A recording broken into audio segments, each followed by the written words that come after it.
শুভ সন্ধ্যা। শুরু করছি one x bat নিবেদিত স্টেডিয়াম বুলেটিন। আমাদের আজকের হেডলাইন, রোহিতের জোয়ার ভাটা। অ্যাকচুয়ালি রোহিত রাজের জোয়ার ভাটা। আজকের অনুষ্ঠানে আমার সঙ্গে কলকাতা টিভির assistant sports editor Joyjyoti Ghosh, রোজকার মতোই। রোহিত রাজের জোয়ার ভাটা। অ্যাকচুয়ালি দেখবেন বিশ্বকাপ জিতলেই না ভারত অধিনায়ককে একটা অলক্ষণের সময়ের মধ্যে দিয়ে পড়তে হয়। কটা দৃষ্টান্ত দেব বলুন। কপিল দেব 1983 ওয়ার্ল্ড কাপ জিতলেন 25শে জুন, বাদ হয়ে গেলেন পরের বছর প্রায় 11 মাসের মধ্যে, এবং তারপর তো টিম থেকেই বাদ হয়ে গেলেন। ক্যাপ্টেন্সি প্রথমে চলে গেল, তারপর টিম থেকে বাদ হয়ে গেলেন। দিল্লি টেস্টের পর ইন্ডিয়াসের সুযোগ পেলেন না। মহেন্দ্র সিং ধোনি বিশ্বকাপ জিতলেন 2011 2রা এপ্রিল, এত জাঁকজমকভাবে সঙ্গে অসাধারণ ছক্কায়।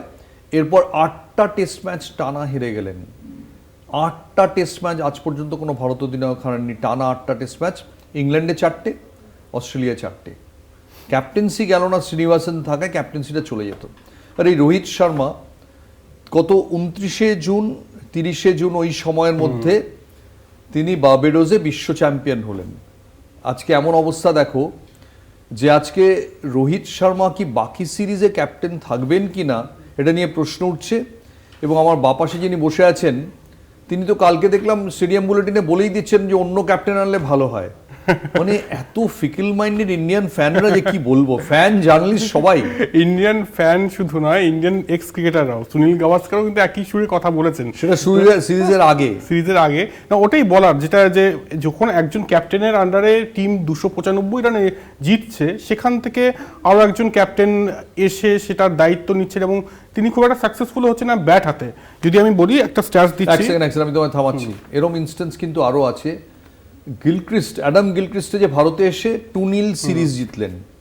লাস্ট টেস্ট ম্যাচ মুম্বাইতে অস্ট্রেলিয়া হেরে গেল, রিকি পন্টিং নতুন ক্যাপ্টেন এসে রান পেলেন না, তাই কি সরিয়ে দিয়েছিল অস্ট্রেলিয়ান বোর্ড? পন্টিংকেই তো রেখে দিয়েছিল না, রিকি পন্টিং রান আলাদা।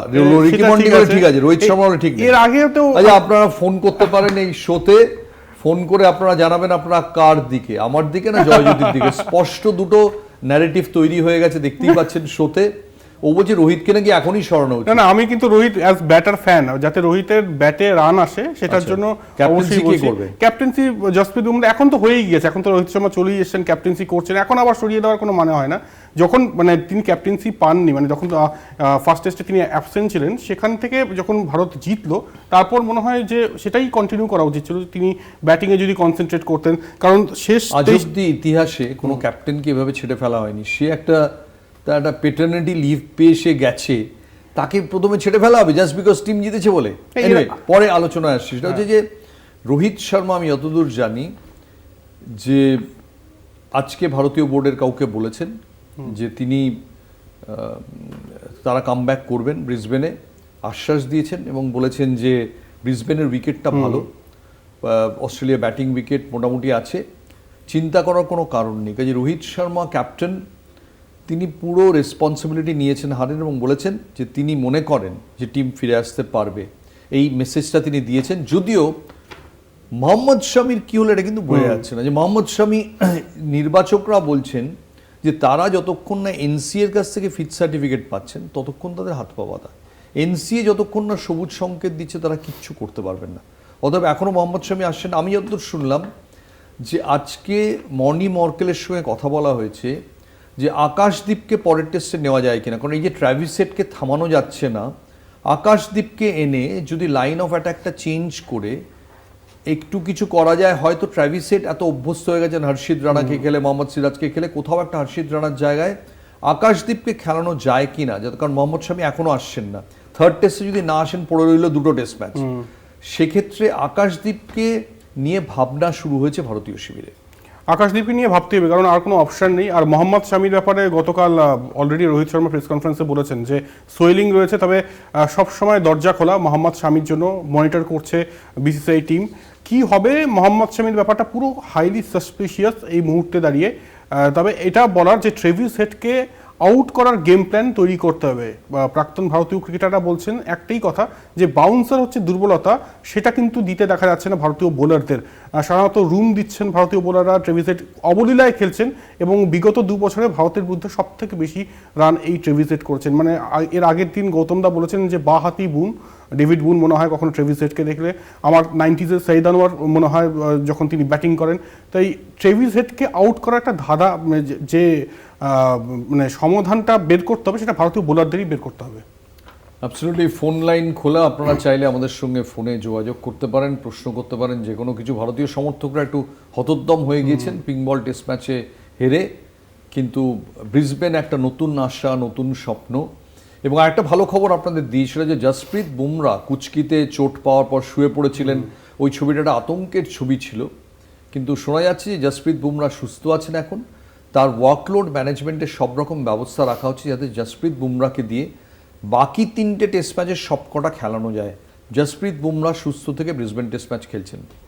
জসপ্রীত বুমরার ভীষণভাবে প্রয়োজন। আর একটা কথা, মানে এটা রসিকতা চলেই সোশ্যাল মিডিয়ায় চলছে, যে দুটো এন্ড থেকে যাতে জসপ্রীত বুমরাকে বল করানো যায়, কারণ জসপ্রীত বুমরা যে এফোর্টটা দিচ্ছেন এবং তার যা ফিগার, তার ধারে পাশেও কিন্তু বাকি বোলারদের ফিগার নেই। আজকে যদি দেখেন আপনারা যে মিচেল স্টার্ক যেভাবে শুরু করেছিলেন এই টেস্টে, 6টি উইকেট নিয়েছেন, তারপর কিন্তু মানে পরিপূরকের ভূমিকা বোলেন্ড পালন করেছেন, একই সঙ্গে প্যাট কামিন্স দ্বিতীয় ইনিংসে 5টি উইকেট নিয়েছেন। সেই জায়গাটা ভারতীয় বোলারদের মধ্যে কোথাও যেন একটা ল্যাকিং। অ্যাবসলিউটলি। এবং মনে রাখতে হবে জোশ হ্যাজেলউড তিনি ব্রিসবেন টেস্ট ম্যাচে অ্যাভেলেবেল হবেন, কাজেই ভারতের ব্যাটসম্যানদের সমস্যা বাড়বে। খুব ইম্পর্টেন্ট জিনিস হচ্ছে যে ভারতীয় ব্যাটিং অর্ডারটা কি হবে। আজকে কপিল দেব কিন্তু রোহিত শর্মাকে পাশে দাঁড়িয়েছেন এবং বলেছেন যে রোহিত শর্মাকে এক্ষুনি এগুলো নিয়ে কথা বলার কি আছে, কারণ তিনি বিশ্বকাপ জয়ী অধিনায়ক, তিনি দেখেছেন কিভাবে তাকে ছেড়ে ফেলা হয়েছিল। তিনি গোয়াতে তখন 87 সালে আবার তাকে ছেড়ে ফেলা হয়, তারপর আর অধিনায়কত্ব ফেরত পাননি। তখন তিনি গোয়াতে বেড়াতে গিয়েছিলেন, সেইখানে ফোন করে তাকে জানানো হয় তোমার ক্যাপ্টেন্সি চলে গেছে। তো তিনি পাশে দাঁড়িয়েছেন রোহিত শর্মার, অনেকেই পাশে দাঁড়িয়েছেন, জয়জ্যোতি ঘোষ পাশে না দাঁড়ানো দাঁড়িয়েছে। প্রশ্ন, আরেকটা প্রশ্ন, যে রোহিত শর্মার ব্যাটিং অর্ডার কি হবে? তুমি হলে কি ব্যাটিং অর্ডার করবে? এই মুহূর্তে দাঁড়িয়ে আমার মনে হয় ওপেনিং স্লটটাই বেটার রোহিত শর্মার জন্য। ওখানে অনেক কমফোর্টেবল, কারণ পরের দিকে তিনি যতক্ষণ ওয়েট করছেন সেটাতে অনেকটা শেকি হয়ে যাচ্ছেন।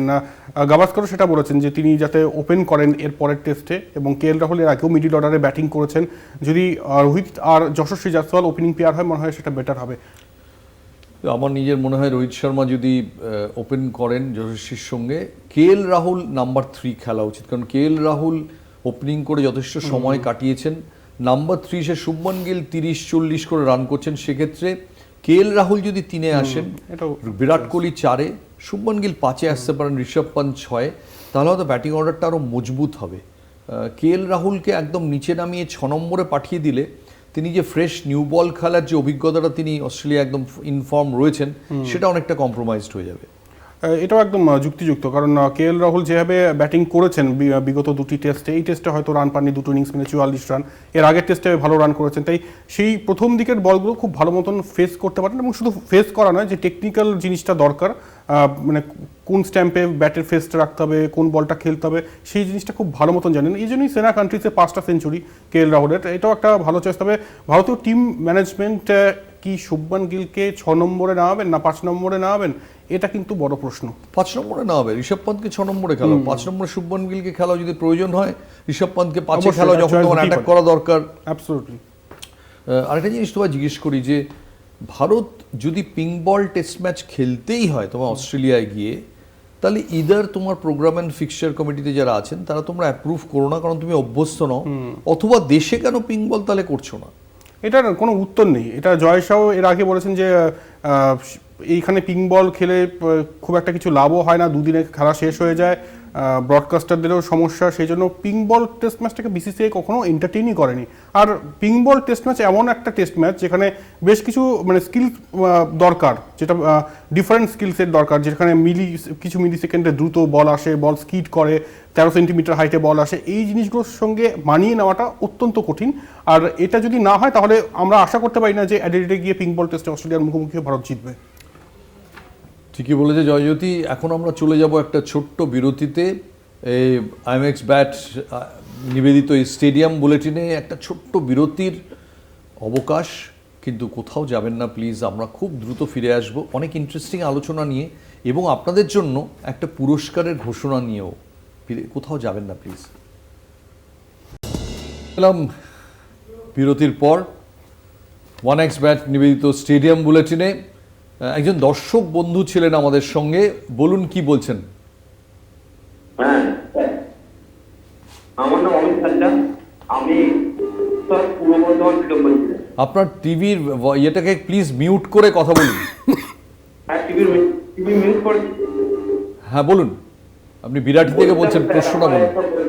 এই ব্রিসবেন টেস্টের আগে আমরা যা প্লেয়ারদের যে বোলিং সঙ্গে দেখছি, সেই বুমরার সঙ্গে যদি একটা ভালো বোলিং দেখতে হয়, সেক্ষেত্রে আমাদের মোহাম্মদ শমিকে দরকার পড়ে।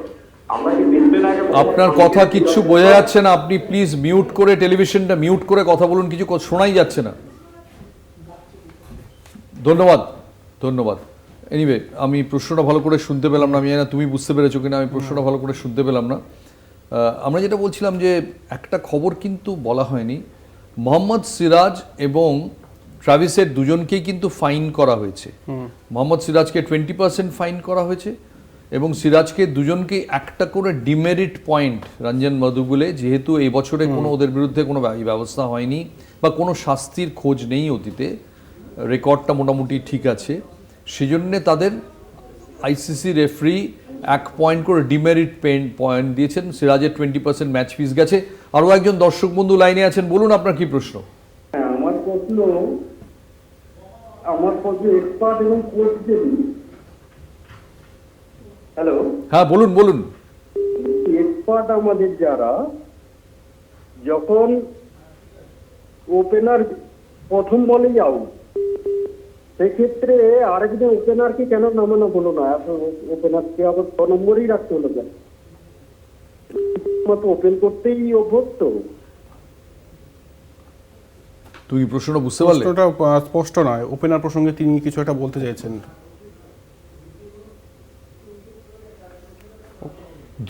দুটো উইকেট যখন পড়ে গেছে তখন আরো একজন ওপেনারকে কেন নামানো হলো না, কি বলবে? এখানে যদি আরেকজন ওপেনার পড়ে যেত তখন কি অপশন থাকতো? তো সেক্ষেত্রে এক একজনের মানে প্রসেস এক এক রকম থাকে। এখানে টিম ইন্ডিয়া এক এক রকম। প্রথমত দুটো উইকেট পড়ে গেলে তো বিরাট কোহলির নামার কথা।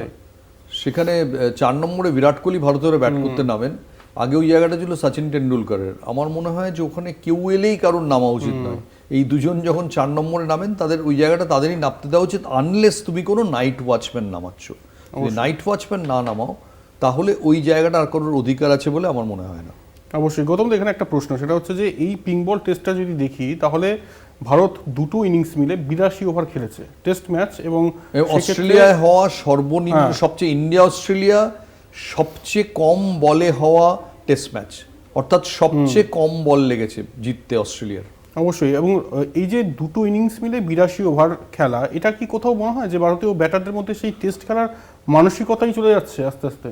অ্যাবসলিউটলি। যতই প্রবলেম হচ্ছে, আবার শুরু হবে আইপিএল মার্চ মাসে, চ্যাম্পিয়ন্স ট্রফি হবে ফেব্রুয়ারিতে, তুমি আবার দেখবে সাদা বলের যে কারিগর তাদের নিয়ে এমন নাচানাচি শুরু হবে। এবং এই নাচানাচিটা বারবার করে, আপনারা যারা শোটা দেখছেন প্লিজ, মিডিয়া শুধু নয়, নাচানাচি ম্যাক্সিমাম হয় যারা বিজ্ঞাপন এজেন্সি, যারা এদের নিয়ে কাজ করে, প্রমোশন করে, তাদের ওপরে। এরা এমনভাবে ঢক্কানিনাদ করে যারা সাদা বলের হিরো, কারণ পাবলিক তাদের খেলাটা বেশি দেখে, তাদের নিয়ে বেশি কথা বলে।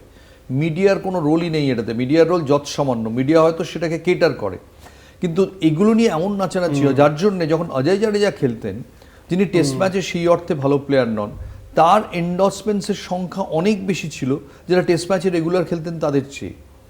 এটা একটা মানে ভারতীয় বিপণন জগতের এটা একটা নিয়ম, যে যারা সাদা বলের ক্রিকেট খেলে, বেশি পারফর্ম করে, বেটার পারফর্ম করে, তারা বেশি আদৃত হয়। অর্থাৎ মহেন্দ্র সিং ধোনি অলওয়েজ অনিল কুম্বলের চেয়ে বেশি এন্ডোর্সমেন্ট পাবেন, অনিল কুম্বলে যতই চ্যাম্পিয়ন বোলার হন না কেন।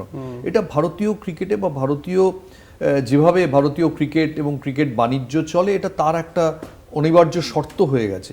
সো সেইটা যখনই হয়, তখনই রাহানে, পূজারা, যারা তথাকথিত গ্ল্যামার বয় নন, তারা পেছনের সারিতে চলে যান। কেউ আর ওটা হতে চায় না, কেউ রাহানে হতে চায় না, কেউ পূজারা হতে চায় না, সবাই হতে চায় যশস্বী জয়সওয়াল হতে চায়, কেউ হতে চায় ভেঙ্কটেশ আয়ার, 23 কোটি ভেঙ্কটেশ আয়ার পাচ্ছে, পূজারা তো পাচ্ছে না, পূজারা কন্ট্রাক্টই পাচ্ছে না।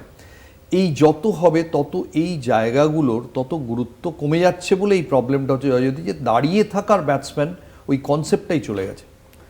তাহলে গৌতম দা, ব্রিসবেনে যে উইকেট হবে সেখানে কিছুটা ব্যাটারদের সহায়তা থাকবে, একই সঙ্গে বল পেস হবে, সুইং হবে, সিম মুভমেন্ট হবে যারা শুনতে পাচ্ছি, এখানে ঘুরে দাঁড়ানোর মানে কি প্রেসক্রিপশন আপনার? আমার মনে হয় সবচেয়ে বড় ব্রিসবেনে যেটা হবে সেটা হচ্ছে নার্ভের লড়াই হবে ব্রিসবেনে। কারণ এই টেস্টটা ভীষণ ভীষণ crucial test match, third test match, এটা থেকেই পুরো সিরিজটা এবার খুলবে কোন দিকে যাবে। সো ব্রিসবেন টেস্ট ম্যাচে, ব্রিসবেনটাও তুমি জানো গাব্বা অস্ট্রেলিয়ার দুর্গ বলে পরিচিত। এবার সেখানে অস্ট্রেলিয়া জিতে, অস্ট্রেলিয়া রক্তের স্বাদ পেয়ে গেছে, ভারতকে আবার কামব্যাক করতে হবে।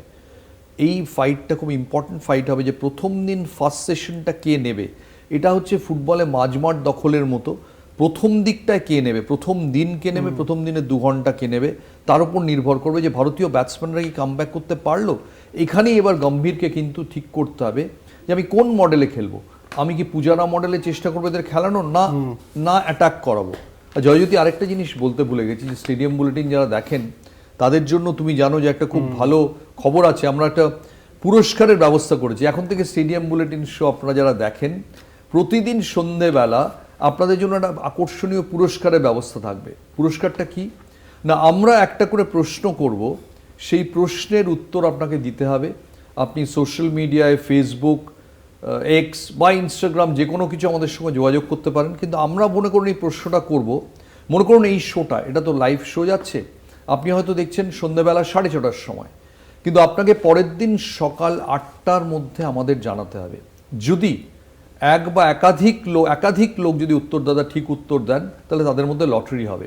তাদের আমরা কিন্তু এই কলকাতা টিভির অফিসে এসে তারা প্রাইজ নিয়ে যাবেন, প্রতিদিন একজন করে সফল উত্তরদাতা। ফার্স্ট প্রশ্নটা আমি বলে দিই, আমি জয়জ্যোতি ঘোষকে দিয়ে শুরু করতে চাই। আমি একজন ভারতীয় ক্রিকেটার, আমায় লোকে বলে যে আমি ভারতীয় ক্রিকেটের কিংবদন্তি যদি 50 জনের তালিকা করা হয় কি 30 জনের তালিকা করা হয়, তা আমি তার মধ্যে থাকব। অথচ আমার ক্রিকেট কেরিয়ার অদ্ভুতভাবে ভারতীয় ক্রিকেট কন্ট্রোল বোর্ড শেষ করে দেয় শৃঙ্খলা ভঙ্গের অপরাধে। আমি কিন্তু শৃঙ্খলা ভাঙিনি, ভেঙেছিল আমার সঙ্গী ক্রিকেটার। কিন্তু সেই সঙ্গী ক্রিকেটার শৃঙ্খলা ভেঙেছিল বলে আমি তাকে আটকাইনি কেন, সেজন্য আমার কেরিয়ার শেষ হয়ে গিয়েছিল। আমি কে? উত্তরটা তো আমি দেব না, উত্তরটা তো আপনারা দেবেন, আর সঠিক যিনি দেবেন সেই উত্তরটা জানো তুমি? একটা ক্লু উত্তরটা দাও। জানি, আমি বলছি আচ্ছা, ঠিক আছে, শোটা পরে শেষ হোক, বলবে। আচ্ছা। উত্তরটা আমি জানি। আমি আবার বলছি প্রশ্নটা, যে আমার কেরিয়ার শেষ হয়ে গিয়েছিল অন্যের শৃঙ্খলা ভঙ্গের জন্য। আমি শৃঙ্খলা ভাঙিনি, আমার বিরুদ্ধে শৃঙ্খলা ভঙ্গের অভিযোগও ছিল না, আমার বিরুদ্ধে অভিযোগ ছিল তাকে আমি কেন আটকাইনি। আমি কে? এই প্রশ্নটা কালকে সকাল 8টার মধ্যে যারা দিতে পারবেন, যদি একজন দিতে পারেন তিনি পুরস্কার পাবেন, যারা যদি দেন তাহলে আমরা লটারি করব, সফল উত্তরদাতা পুরস্কার পাবেন। এই স্টেডিয়াম বুলেটিনেই তিনি পুরস্কার নিয়ে যাবেন। আর শেষ প্রশ্ন একটাই, যে আপনার খুব প্রিয় গ্রেগ চ্যাপেল, জসপ্রীত বুমরাকে মানে অনেক আমার প্রশংসা প্রিয় গ্রেগ করছেন। চ্যাপেল, এটা বললে তুমি বুঝতে পারছো না, কি চাইছো বলো তো? আপনাকে এক্সক্লুসিভ দিতেন গ্রেগ চ্যাপেল। সেই গ্রেগ চ্যাপেল সবাইকে এবার ইন্টারভিউ দিয়েছেন এবং জসপ্রীত বুমরার মানে খুব প্রশংসা করেছেন, কি বলবেন? গ্রেগ চ্যাপেল একজন ক্রিকেট বিজ্ঞানী। গ্রেগ চ্যাপেল হয়তো একটা ভারতীয় ক্রিকেটের অন্ধকার ইতিহাসের সঙ্গে যুক্ত হয়ে গেছেন, কিন্তু গ্রেগ চ্যাপেলের ক্রিকেট ভালোবাসা নিয়ে কারোর কোনো প্রশ্নই থাকতে পারে না। এবং গ্রেগ চ্যাপেলের মধ্যে একটা বৈপরীত্য কাজ করে। গ্রেগ চ্যাপেলকে আমরা খুব উদার দেখেছি, গ্রেগ চ্যাপেলকে খুব কড়া দেখেছি, গ্রেগ চ্যাপেলকে খুব সংকীর্ণ দেখেছি, নানা কিছু মিলিয়ে গ্রেগ চ্যাপেল রামধনুর মতো ফ্যাসিনেটিং ক্যারেক্টার। আবার বলছি, একটা কালো সময়ের সঙ্গে গ্রেগ চ্যাপেলের নাম যুক্ত হয়ে গেছে। পরের শোতে আরও গ্রেগ চ্যাপেলকে নিয়ে কথা বলবো। গ্রেগ চ্যাপেলকে নিয়ে 2 মিনিটে কথা বলা সম্ভব নয়। তার আগে আপনাদের আবার মনে করিয়ে দিই, কুইজের উত্তরটা কালকে সকাল 8টার মধ্যে প্লিজ দিয়ে দেবেন। আর যদি জিততে পারেন, এই দপ্তরের পুরস্কার আপনার জন্য ওয়েট করে রয়েছে। আজকের মতো স্টেডিয়াম বুলেটিন শো থেকে অব্যাহতি চাইছি আপনাদের কাছ থেকে। বিদায় নিই, শুভরাত্রি।